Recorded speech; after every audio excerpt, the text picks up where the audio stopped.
નમસ્કાર દર્શક મિત્રો, હું છું એડવોકેટ સોનલ બારિયા. આપ સર્વનું સ્વાગત છે મારી ચેનલ લીગલ ભવ્ય જ્ઞાનમાં. દર્શક મિત્રો, આજે આપણે જાણીશું કે ખેડૂત ખાતેદારના કયા અધિકાર નથી કે જેની અંદર તેમને કયા કાર્યો નથી કરવાના હોતા તેના વિશેની આપણે આજે સંપૂર્ણ જાણકારી મેળવીશું. તો દર્શક મિત્રો, આગળના વિડીયોની અંદર જણાવેલ છે કે ખેડૂત ખાતેદારના કયા અધિકારો હોય છે અને આજના વિડીયોમાં આપણે જાણીશું કે ખેડૂત ખાતેદારના કયા અધિકારો નથી હોતા. તો દર્શક મિત્રો, સૌથી પહેલો પોઈન્ટ એ છે કે ખેડૂત ખાતેદારને જે ખેતીની જમીન છે તે ખેતીની જમીનની અંદર જો કોઈ પણ પ્રકારનું ખનિજ તેલ નીકળે તો તેની ઉપર જે તે માલિક છે, જે પણ ખેડૂત છે, તેમનો અધિકાર રહેતો નથી. કોઈ પણ ખેતીની જમીનમાં દર્શક મિત્રો ક્યારે પણ ખનિજ અથવા ખનિજ તેલ નીકળે તેવા સંજોગો દરમિયાન એની ઉપર માત્ર ને માત્ર સરકારનો જ અધિકાર હોય છે.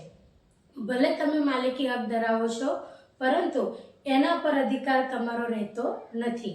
જે ખનિજ નીકળ્યું છે તેની ઉપર, જમીન પર તો તમારો અધિકાર છે, પરંતુ તેની અંદરથી ખાણકામ દરમિયાન જો કંઈ પણ વસ્તુ નીકળી તો એની ઉપર સંપૂર્ણ અધિકાર એ સરકારશ્રીનો હોય છે.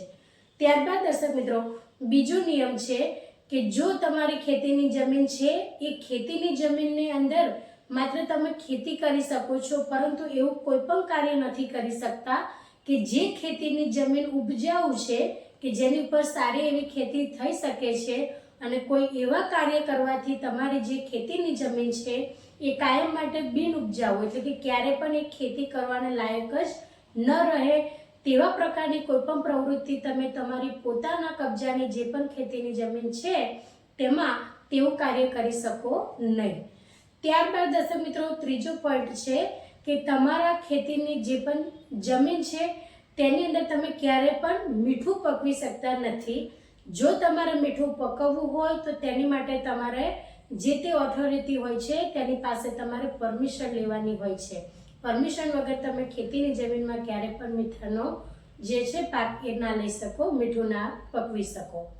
ત્યારબાદ દર્શક મિત્રો, ચોથા નંબર પર આવે છે કે તમારી જે પણ જમીન છે ખેતીની તે જો કોઈ પણ પ્રકારના નિયંત્રણવાળી હોય, એટલે કે જો એ નવી શરતની હોય અથવા કોઈ પણ નિયંત્રણવાળી હોય તો તેવી જમીનને જો તમારે વેચવી હોય તો તેની માટે પણ તમારે મામલતદાર સાહેબશ્રી અથવા તો પ્રાંત અધિકારી સાહેબશ્રીની પરવાનગી વગર તમે તેવી જમીનને વેચી શકો નહીં. એટલે તમને જો તમારી જમીન નિયંત્રણવાળી હોય, નિયંત્રણ સત્તા પ્રકારની, તો એવી જમીનને તમે કોઈ પણ રીતે તમે પરવાનગી પહેલા વેચી શકો નહીં. દર્શક મિત્રો, જે પણ જમીન છે જમીનની અંદર જો તમે ખેતી માટે ઉપયોગ એનો કરતા હો તો તેનો બિન ખેતી રૂપે, એટલે કે જો એની એનએની પરવાનગી લીધા વગર તેની અંદર તમે જે પણ એનએના પ્રોસેસ છે કર્યા વગર તમારે ખેતીમાંથી બિન ખેતીની અંદર તબદીલ કર્યા વગર તેની અંદર કોઈ પણ પ્રકારનું બાંધકામ કરાવી શકો નહીં. બાંધકામ એટલે કેવા પ્રકારનું કે તમે જેમાં પોતાના રહેવા માટે તમે કરાવી શકો છો, પરંતુ જે પણ અલગ જે સોસાયટીઓ હોય છે અથવા તો એની અંદર તમે કોઈ પણ પ્રકારના અપાર્ટમેન્ટ બનાવી શકો નહીં. તમે ખેડૂત છો, એ જમીનના માલિક છો, પરંતુ દર્શક મિત્રો આ રીતના જે અમુક નિયમો છે એ નિયમાનુસાર તમારે એની માટે પરવાનગીઓ લેવાની હોય છે. પરવાનગી લીધા વગર તમે કોઈ પણ પ્રકારના આ રીતના કાર્યો કરી શકતા નથી.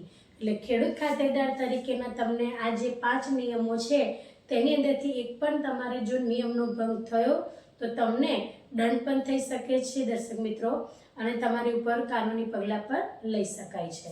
એટલે જ્યારે પણ તમે કોઈ પણ પ્રકારનું કાર્ય જો આ 5માંથી કરવાના હો દર્શક મિત્રો તો તમારે પરમિશન લેવી એ ખૂબ જ આવશ્યક છે.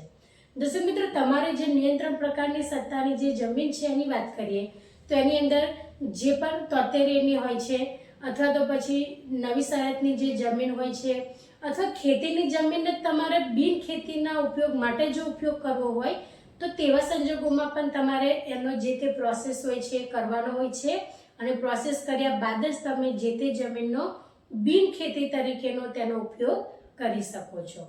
તો દર્શક મિત્રો, આજના માટે આટલું જ. જો વિડીયો સારો લાગ્યો હોય તો તેને લાઈક કરજો, શેર કરજો અને ચેનલને સબસ્ક્રાઈબ કરજો. જય હિન્દ, જય ભારત.